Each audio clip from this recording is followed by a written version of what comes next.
Swastiastu. Nama saya Nimade Ayuandika Purnamasari, kelas 1B Akuntansi Sore dengan NIM 21020226683, nomor absen 4. Di sini saya akan menjelaskan materi apa saja yang saya sudah ketahui dalam mata kuliah ekonomi mikro dan pengimplementasiannya dalam kehidupan sehari-hari. Adapun 14 materi dari mata kuliah ekonomi mikro yang sudah saya pelajari, yaitu yang pertama, konsep ilmu ekonomi, 2, masalah ekonomi dan sistem perekonomian, 3, pola kegiatan suatu perekonomian, 4, mekanisme pasar permintaan, 5, prinsip kaidah mekanisme penawaran, 6, harga keseimbangan pasar, 7, konsep elastisitas, 8, teori perilaku konsumen, 9, teori produksi, 10, teori biaya produksi, 11, pasar persaingan sempurna, 12, pasar monopoli, 13, pasar oligopoli, 14, pasar persaingan monopolistik.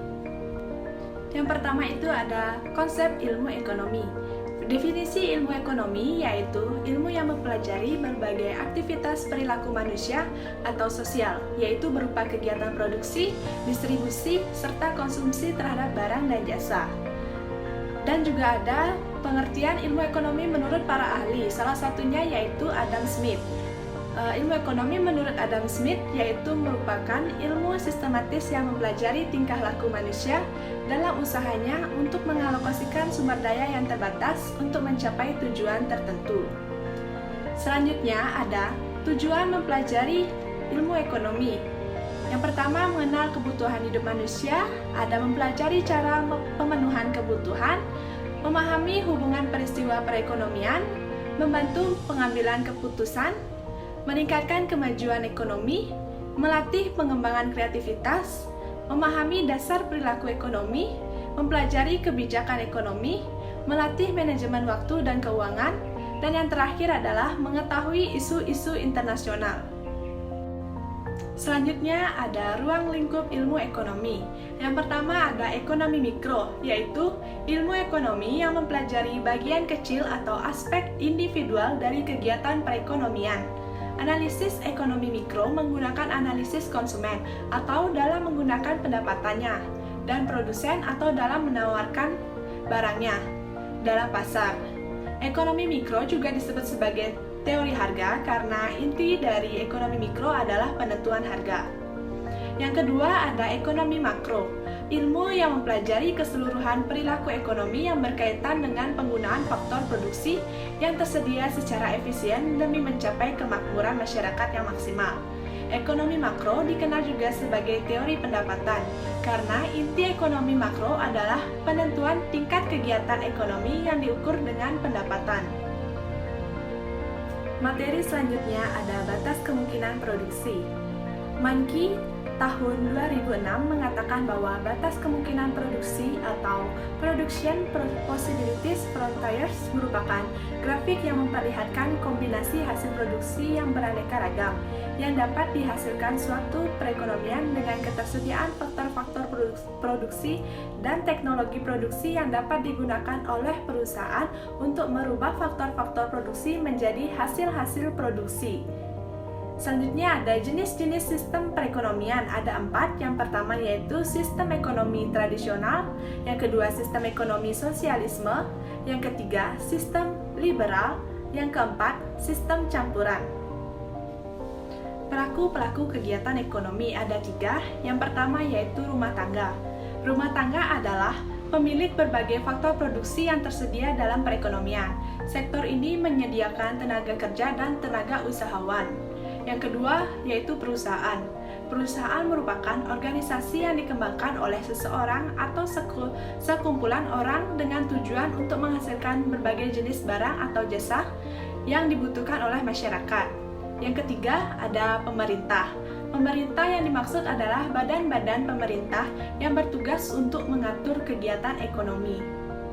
Selanjutnya ada materi tentang permintaan. Permintaan adalah istilah untuk sejumlah barang dan jasa yang diinginkan untuk dibeli pada tingkat harga dan waktu tertentu sesuai dengan pasar. Adapun faktor-faktor yang mempengaruhi permintaan yaitu selera konsumen dan barang substansi atau pengganti. Selanjutnya ada bunyi hukum permintaan. hukum permintaan, yakni ketika suatu harga barang atau jasa turun, maka jumlah permintaan akan naik. Begitu juga sebaliknya, saat harga barang yang diminta naik, maka permintaan akan turun. Selanjutnya ada penentu-penentu permintaan. Permintaan seseorang atau sekelompok masyarakat terhadap suatu barang ditentukan oleh banyak faktor. Di antara faktor-faktor tersebut yang terpenting adalah yang pertama ada harga barang itu sendiri, yang kedua harga barang lain yang berkaitan erat dengan barang tersebut, yang ketiga pendapatan rumah tangga dan pendapatan rata-rata masyarakat, yang keempat corak distribusi pendapatan dalam masyarakat, yang kelima cita rasa masyarakat, yang keenam jumlah penduduk, yang ketujuh ramalan mengenai keadaan di masa yang akan datang. Baik, ada materi tentang penawaran. Penawaran dalam ilmu ekonomi adalah banyaknya barang atau jasa yang tersedia dan dapat ditawarkan oleh produsen kepada konsumen pada setiap tingkat harga selama periode waktu tertentu. Penawaran adalah salah satu dari dua indikator penentu pasar bersama dengan permintaan. Semakin tinggi harga barang atau jasa, maka semakin tinggi pula barang atau jasa yang ditawarkan. Produsen atau pedagang akan memasuk produk lebih banyak ketika harga cenderung mengalami kenaikan. Bila tingkat harga naik, maka jumlah barang yang ditawarkan akan naik. Bila tingkat harga turun, maka jumlah barang yang ditawarkan akan turun.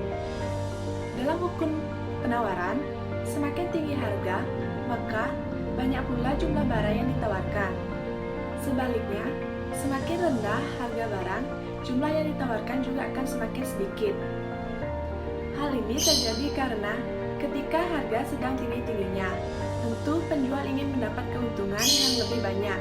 Akhirnya, penjual ingin menjual lebih banyak barang agar keuntungannya berlipat.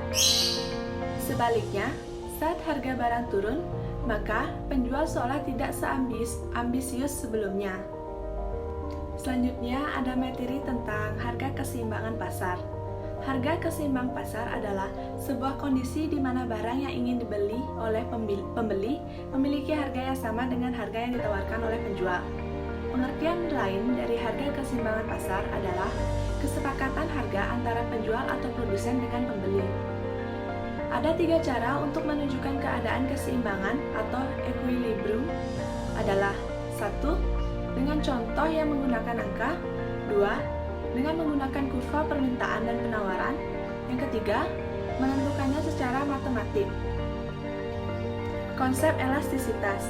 Elastisitas adalah perbandingan perubahan proporsional dari sebuah variabel dengan perubahan variabel lainnya.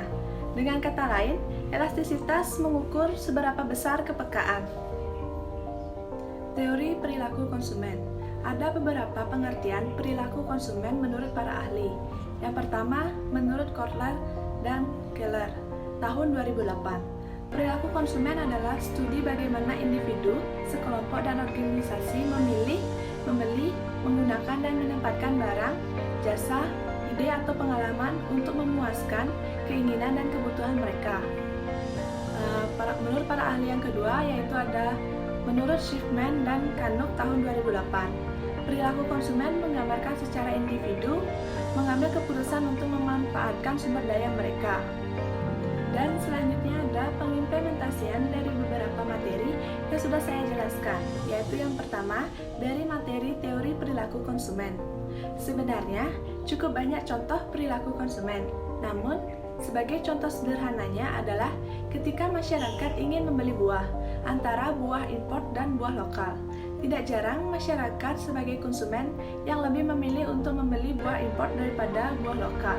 Alasannya cukup sederhana, yaitu karena harga buah impor lebih murah dibandingkan dengan harga buah lokal. Yang kedua, yaitu dari materi hukum penawaran. Pengimplementasiannya hukum penawaran dalam kehidupan sehari-hari. Contoh dari hukum penawaran adalah ketika kue brownies tersebut sudah tidak laku. Akhirnya, pemilik memutuskan untuk menurunkan harganya. Namun, pemilik hanya akan menjualnya sedikit untuk mempertahankan persediaan para pemasok. Selanjutnya, yang ketiga, dari materi konsep ilmu ekonomi. Contoh penerapan ilmu ekonomi dalam kehidupan sehari-hari adalah melakukan penawaran barang atau jasa, mempertimbangkan barang atau jasa yang ingin kamu beli, membandingkan harga barang dengan penjual lainnya, mencari diskon besar-besaran. Baik, sekian dari materi yang sudah saya pahami dari mata kuliah ekonomi mikro dan pengimplementasiannya. Saya ucapkan terima kasih dan Om Santi Santi Santi Om.